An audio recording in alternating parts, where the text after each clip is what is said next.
Universal buried a Hulk deal that would have changed everything, and the reason they killed it is something they never wanted you to know. You've seen the Hulk in 6 Marvel movies since 2012. Watched him fight aliens, get exiled to space, lose his mind in a gladiator arena, snap the universe back into existence with a broken arm. What you have never seen, what you were never supposed to see, is the solo Hulk trilogy Marvel had fully mapped out. The scripts existed. The studio meetings happened, and then around 2014 everything stopped. Not because the project failed, because of a deal signed 17 years earlier that Disney could not escape. Here's where it starts.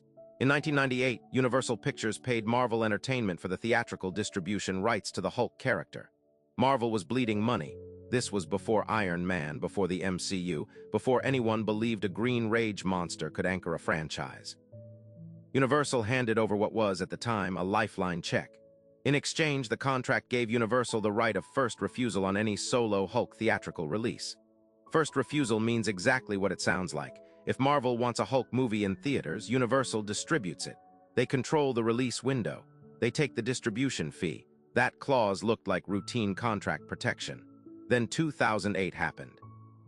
The Incredible Hulk grossed $263 million worldwide. Then Disney bought Marvel. December 31, 2009. $4 billion.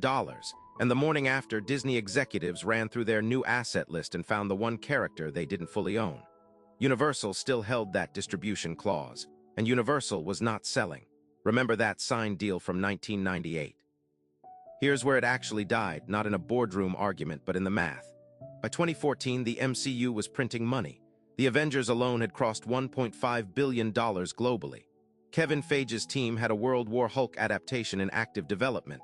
The comic arc where Bruce Banner, betrayed and exiled to space by Earth's own heroes, returns as a conqueror with an alien army behind him.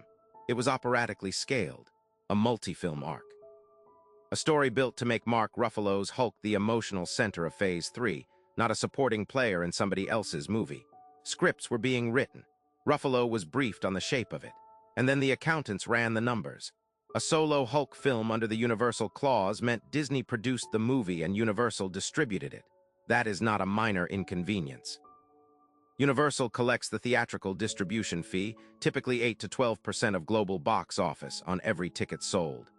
On a movie projected to gross $1 billion, that is $100 million leaving Disney's accounts and landing in a direct competitor's pocket. Every release, every sequel, indefinitely, Disney chose not to play. The World War Hulk trilogy was quietly abandoned. But here is the part that is worse than the buried project itself. The counterintuitive detail they never announced. The reason the Hulk has been written as a supporting character in every film since 2012, in Ragnarok, in Infinity War, and Endgame, is not storytelling convenience. It is contractual architecture. The moment Hulk headlines his own film, Universal's clause activates and the distribution tax kicks in. Keep him in ensemble movies and the clause stays dormant. Disney gets the character without paying the fee. They engineered the entire Hulk character arc around a legal workaround. Every scene you have watched was shaped, at least in part, by a clause in a contract from 1998. Think about what was actually lost. Not just one film, a full character reckoning. Mark Ruffalo getting a story that was entirely his, not split across an Avengers battle or used to set up someone else's third act. A villain built specifically to test Bruce Banner at his absolute limit. A confrontation, Earth's mightiest heroes against a Hulk who had legitimate grievances and unbreakable fury, that the MCU has been circling for 15 years without ever committing to. World War Hulk, told in 2016, 2018, and 2019, recenters the entire franchise. The emotional weight of Endgame shifts. The character exits differently. The Hulk becomes what he was always supposed to be in the MCU, the tragedy at the center of it, not the punch line at the edge of it. Universal's clause has never been publicly disclosed in full. The terms remain confidential.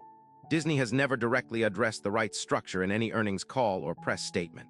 Mark Ruffalo has edged close to the truth, saying only that a solo film is complicated, a single word carrying 17 years of contract law inside it.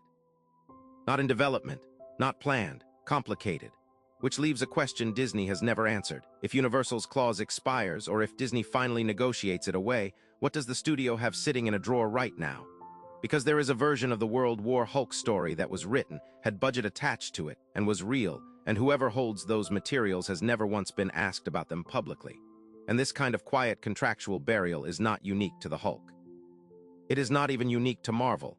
There is another studio sitting on another character right now, running the exact same calculation. Which studio do you think it is?